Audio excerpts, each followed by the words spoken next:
Kira-kira apa sih perbedaan anak yang terlambat berbicara dengan anak autism? Anak terlambat bicara itu biasanya, istilah kerennya ya, speech delay ya. Anak autism itu biasanya lebih bermasalah pada, komunikasi ya atau bahasa, yang dikeluarkan sehari-hari.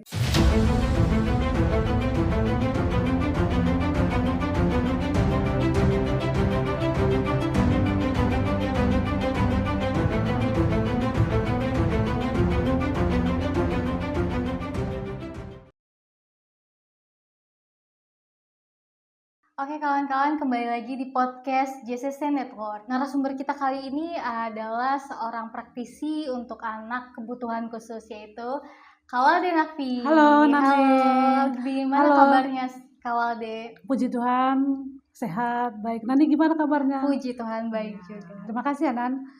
Jadi nama saya Ewalde Emerenciana Navie. Saya adalah praktisi untuk anak-anak berkebutuhan khusus. Autisme itu seperti apa sih kawan? Jadi untuk anak-anak berkebutuhan khusus ini ada beberapa kategori ya. Biasanya orang-orang pada umumnya mengenal dengan ketunaan. Biasanya ada tunanetra, tunarungu wicara, tunagrahita, tunadaksa, dan ada juga namanya tunaganda. Kita akan bercerita mengenai autism ya.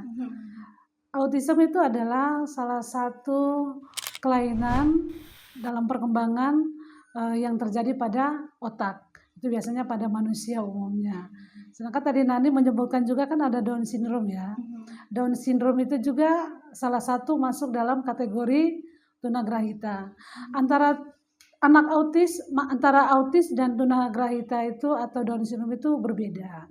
Kalau anak autis itu biasa yang terkena adalah otaknya, gangguan pada sarafnya, sedangkan kalau untuk Down syndrome itu biasanya kelainan pada kromosom, kayak gitu.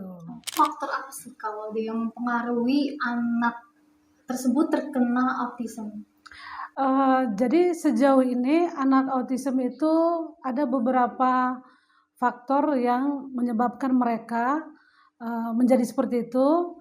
Yang pertama karena mungkin juga genetik ya. Jadi genetik itu orang tua dengan kasus autism itu bisa melahirkan anak yang dengan kasus yang sama autism juga. Lalu kedua adalah gangguan faktor lingkungan. Yang mempengaruhi ada faktor lingkungan yang berkaitan dengan polusi udara atau mungkin juga penggunaan obat-obatan pada ibu hamil ketika mamanya mengandung. Lalu ada juga faktor lain yang belum diketahui hingga saat ini. Namun biasanya di dunia kesehatan mungkin ada beberapa yang sudah paham lebih pada biasanya pemeriksaannya itu nanti yang menurut asesmen yang kita lakukan biasanya ya sebelum menerima anak-anak dengan kasus seperti ini, biasanya kita ada melakukan tindakan asesmen. Di situ nanti disertakan dengan catatan dokter. Ada juga yang menerangkan bahwa anak-anak ini terdapat kandungan merkuri yang ada dalam tubuhnya sehingga menyebabkan dia menderita kasus autism gitu. Seperti itu nah. Aku juga pernah baca kalau autism itu tuh ada perbedaannya lagi Kak Walde. Ada yang kalau tidak salah itu verbal dan non verbal. Nah itu seperti apa sih Kak Walde? Kalau untuk anak autism dengan yang non verbal, mereka tuh biasanya tidak mau berbicara atau tidak mau berkomunikasi. Mereka lebih kepada gestur tubuh ya. Sedangkan untuk anak-anak dengan yang menggunakan verbal, mereka biasanya mau berbicara tapi dengan kata yang hanya sepotong-sepotong aja. Seperti itu. Nah, biasanya untuk mengetahui anak ini menderita kasus autism ini biasanya tentu ada penanganan dokter ya. Mereka harus melakukan pemeriksaan biasanya di klinik tumbuh kembang atau dokter-dokter spesialis anak. Nanti di situ bisa diketahui bahwa anak ini menderita autism. Dari dokter pada umumnya itu menyarankan untuk melakukan terapi karena secara umum anak autism ini tidak bermasalah dengan kognitif ya. Mereka rata-rata itu pintar ya untuk anak-anak seusia mereka dan dengan anak-anak reguler lainnya itu mereka termasuk anak-anak yang pintar. Tetapi di sini mereka bermasalah dengan perilaku sosial. Anak-anak autis ini biasanya tidak mau bergaul dengan teman-teman ya, dengan teman-teman seumurannya, melakukan kegiatan yang berulang-ulang. Contoh ya, mereka senang sekali dengan contoh kipas angin. Kipas angin itu kan ada baling-balingnya berputar. Kalau anak autis itu senang sekali melihat itu, atau ban mobil, roda mobil itu yang mereka biasa senang itu dengan namanya kejadian yang berulang-ulang itu mereka senang sekali. Lalu tindakan yang dilakukan seperti yang tadi saya katakan adalah biasanya dokter menyarankan untuk melakukan terapi. Terapi yang dilakukan itu biasanya jangka panjang dan berkesinambungan seperti itu. Kira-kira apa sih perbedaan anak yang terlambat berbicara dengan anak autism? Anak terlambat bicara itu biasanya istilah kerennya ya, speech delay ya. Lalu apa bedanya anak speech delay dan anak autism? Anak autism itu biasanya lebih bermasalah pada komunikasi ya, atau bahasa yang dikeluarkan sehari-hari itu nanti kaitannya dengan komunikasi kita kayak gini ya. Kalau itu komunikasi dua arahnya itu biasanya terlambat. Jadi speech delay dan autism itu sesuatu hal yang berbeda. Kalau autism itu biasanya anak-anak yang kalau untuk secara verbal itu mereka bisa berbicara satu atau dua kata.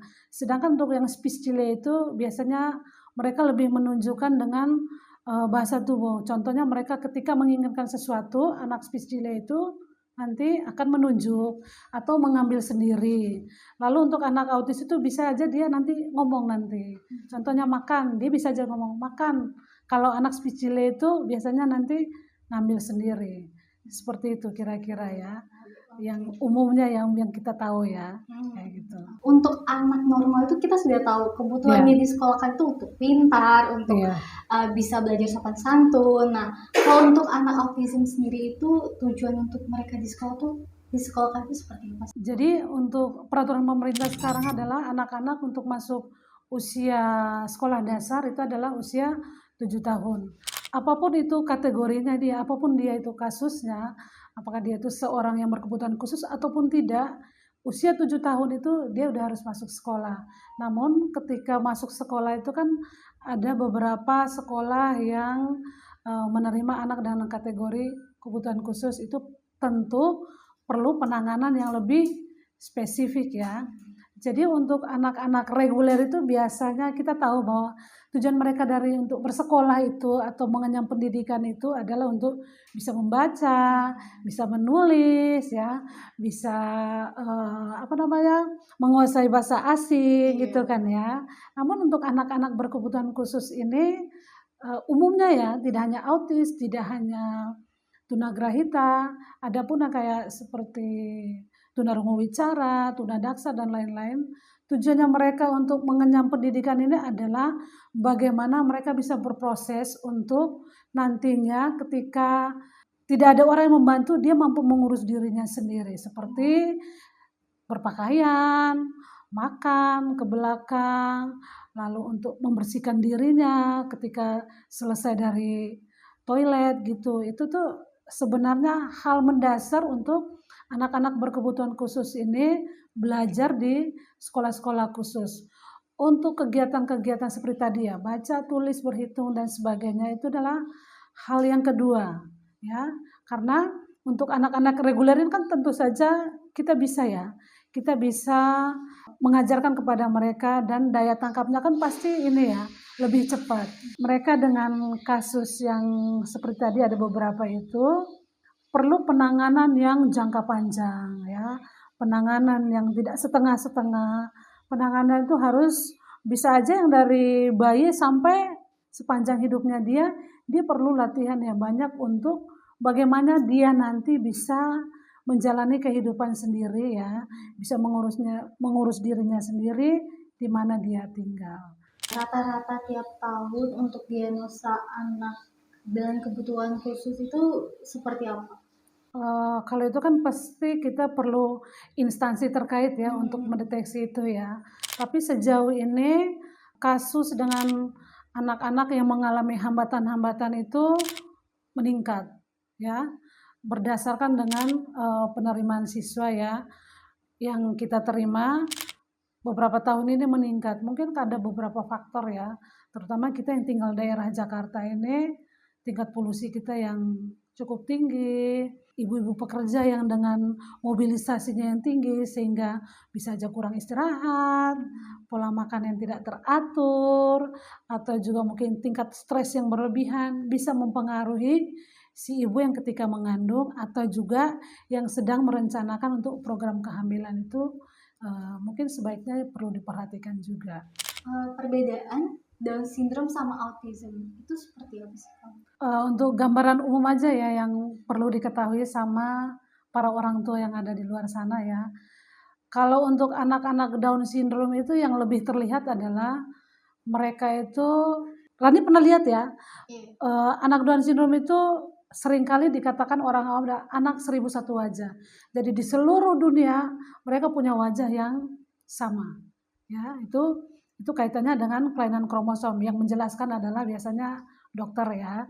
Itu gambaran umum yang saya sampaikan. Sedangkan untuk anak autis itu lebih pada perilaku sosial, kontak mata yang kurang ya. Perilaku sosialnya itu kayak gimana?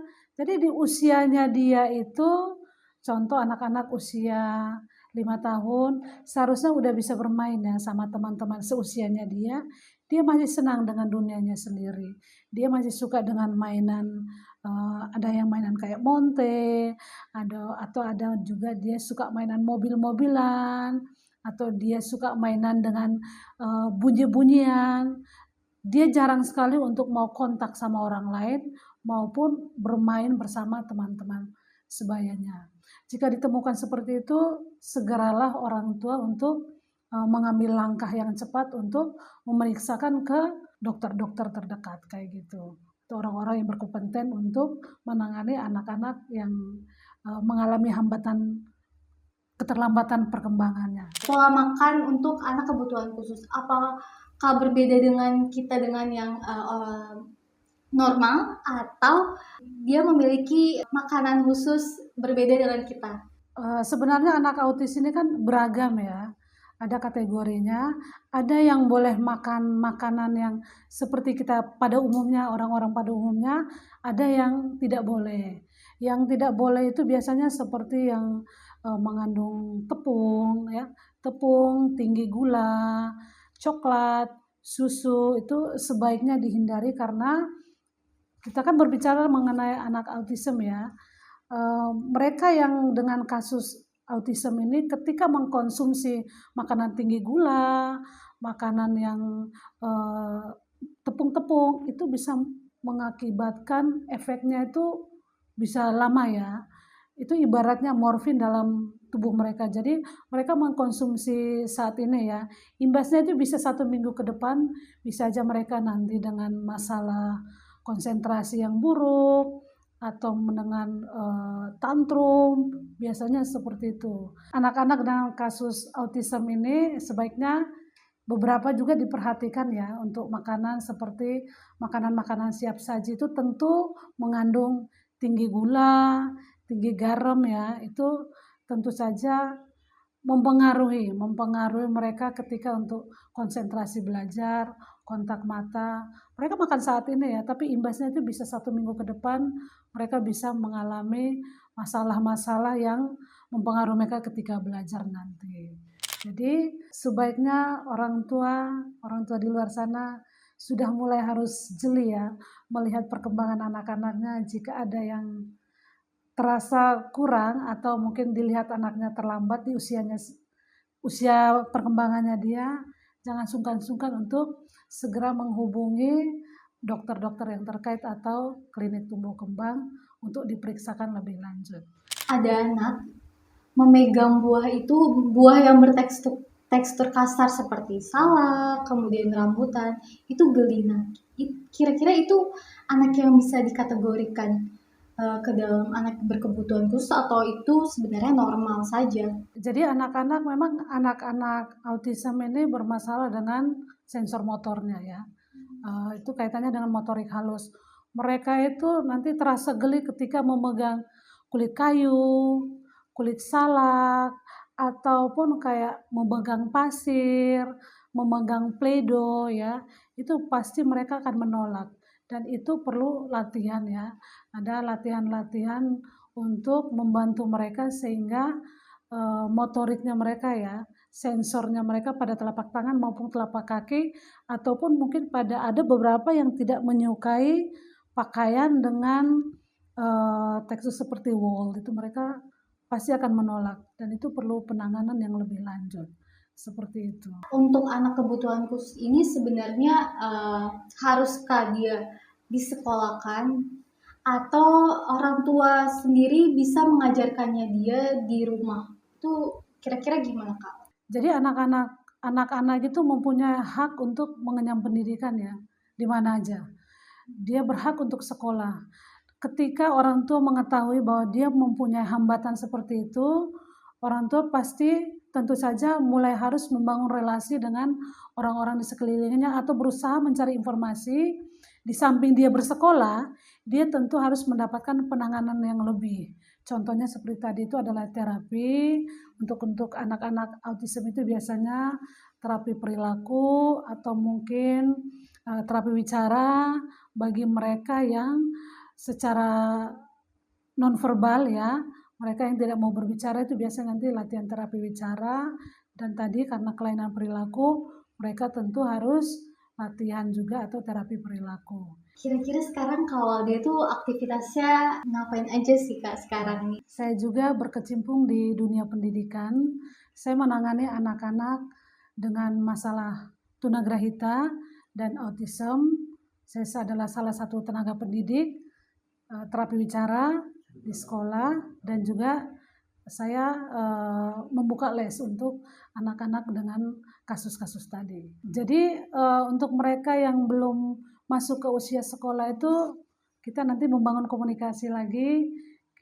Jadi orang tua meminta saya untuk melanjutkan latihan di rumah karena umumnya anak-anak ini ketika berlatih dengan orang tuanya sendiri mengalami masalah besar, mengalami kendala, mereka lebih banyak tidak mau mengikuti perintah orang tua, bahkan tantrum. Jadi orang tua seringkali meminta saya untuk ke rumahnya mereka untuk melanjutkan latihan-latihan di rumah. Tapi mereka tetap juga ada juga yang bersekolah. Setelah selesai sekolah, saya akan melanjutkan juga latihan di rumah. Kalau ada beberapa anak kebutuhan khusus tuh tantrum ketika mereka bersama orang tuanya, tapi ketika mereka ditangani oleh yang ahlinya, itu mereka mau nurut. Nah, kira-kira itu kenapa sih? Jadi beberapa orang tua ini juga mengalami kesulitan ya ketika menghadapi mereka. Mungkin satu karena untuk menghadapi mereka itu kita perlu teknik ya, ada teknik dan kita tentu harus menggunakan hati ya. Ketika melakukan pekerjaan itu tidak dengan hati, tentu kita akan ditolak dan itu saya udah melaksanakannya. Ketika saya lagi nggak enak atau suasana hati saya lagi galau, ketika saya bertemu dengan anak pasti nggak akan mau.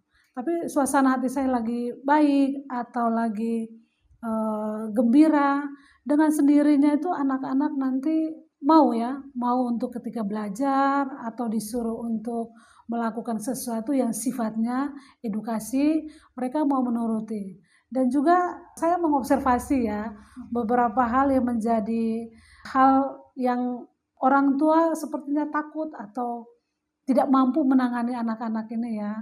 Anak-anak ini juga jangan salah ya, mereka mempunyai insting yang kuat ya.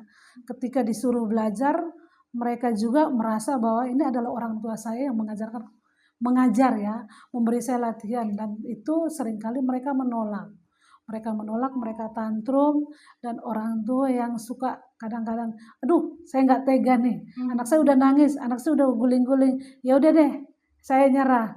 Dan itu adalah senjata untuk anak-anak menolak ketika latihan bersama orang tua. Sebenarnya orang tua pun bisa melakukan sendiri atau melatih anaknya di rumah untuk melakukan penanganan pembelajaran yang sifatnya adalah melanjutkan kegiatan dari sekolah untuk dilanjutkan di rumah adalah berikanlah rasa kasih sayangmu kepada anak yang sifatnya mendidik ya.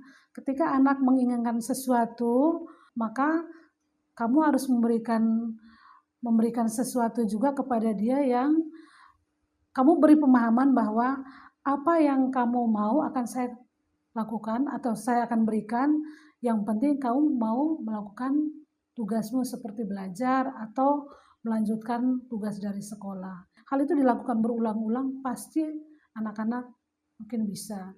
Tapi semua kembali lagi kepada orang tua masing-masing ya. Anak dengan kebutuhan khusus ini bisa berkeluarga tidak ya? Jadi anak-anak kasus autisme ya tadi seperti kita katakan, mereka ini tentu saja secara biologis itu mereka bisa membangun rumah tangga ya. Mereka bisa mempunyai anak, bisa mempunyai istri dan bisa mempunyai anak. Hanya resikonya adalah harus mungkin nanti perlu penanganan lebih lanjut ya, karena yang ditakutkan adalah nanti ketika melahirkan anaknya nanti takutnya kasusnya sama seperti orang tuanya. Secara umum mereka bisa berkeluarga kok, tetapi harus perlu pendampingan ya, perlu pendampingan yang lebih spesifik lagi, sehingga nanti bagaimana ke depannya tidak terjadi sesuatu hal yang seperti orang tuanya, kira-kira seperti itu. Bagaimana peran pendidik dalam berkolaborasi dengan orang tua, terapis, dan profesional lain dalam mendukung kebutuhan pendidikan untuk anak-anak dengan autisme sendiri? Jadi untuk kita sebagai guru ya, guru itu tentu kita membangun komunikasi dengan orang tua tentang perkembangan anak-anaknya. Kegiatan-kegiatan yang biasa kita lakukan adalah kita meminta kepada orang tua untuk melanjutkan kegiatan yang kita lakukan di sekolah, latihan-latihan yang kita lakukan di sekolah, sebaiknya dilakukan di rumah juga. Karena apa? Anak-anak ini perlu penanganan tujuannya jangka panjang. Jadi tidak hanya saat ini, tapi mereka perlu penanganan yang lebih lanjut sehingga keberlangsungan hidup mereka di masyarakat nantinya tidak menyusahkan banyak orang. Seperti tadi, mereka mampu untuk mengurus dirinya sendiri, bagaimana mereka mampu untuk bersosialisasi dengan orang-orang yang ada di lingkungannya dia. Dan ada juga beberapa orang tua tidak hanya menyelesaikan di rumah, tapi mereka juga mencari terapi lagi untuk anak-anak ini juga mengisi waktunya mereka supaya keberlangsungan hidup mereka itu nantinya tuh baik. Jadi tidak hanya di rumah ya. Jadi di sekolah mereka udah latihan, udah belajar, akan dilanjutkan di rumah. Lalu nanti juga ada terapis untuk mereka latihan lebih lanjut. Pesan untuk para orang tua untuk mengantisipasi, kemudian juga untuk para keluarga muda nih yang nantinya mereka akan memiliki anak, kalau misalnya mereka memiliki anak dengan berkebutuhan khusus itu seperti apa? Jadi untuk para orang tua yang memiliki anak dengan kasus tidak hanya autisme ya, ada yang tunaganda, tunagrahita, tunadaksa, tunarungu wicara, itu janganlah malu ya, janganlah malu untuk mencari pendidikan yang tepat buat anak-anak ini, karena Tuhan menciptakan anak-anak ini sesuai dengan kemampuan dan kehebatannya mereka masing-masing. Ketika kita melayani mereka dengan tulus, melayani mereka dengan sungguh-sungguh, dengan memberikan pendidikan yang tepat untuk mereka, tentu Tuhan akan melihat, Tuhan akan membalas semuanya itu menjadi lebih baik. Untuk para orang tua muda ya, para ibu-ibu muda yang ingin mempunyai anak, belajar untuk memulai pola hidup yang sehat ya, hindari stres, banyak istirahat, olahraga, itu akan mempengaruhi kualitas hidup kita dan bagaimana kita mempersiapkan diri untuk mempunyai buah hati. Oke, terima kasih Kak Labe atas waktunya, sudah mau sharing pengalaman dan pengetahuannya. Semoga bisa bermanfaat untuk teman-teman yang nonton. Oke teman-teman, jangan lupa subscribe, like, dan komen untuk JCC Network. Dengan saya Maharani, sampai jumpa di video-video berikutnya. Terima kasih.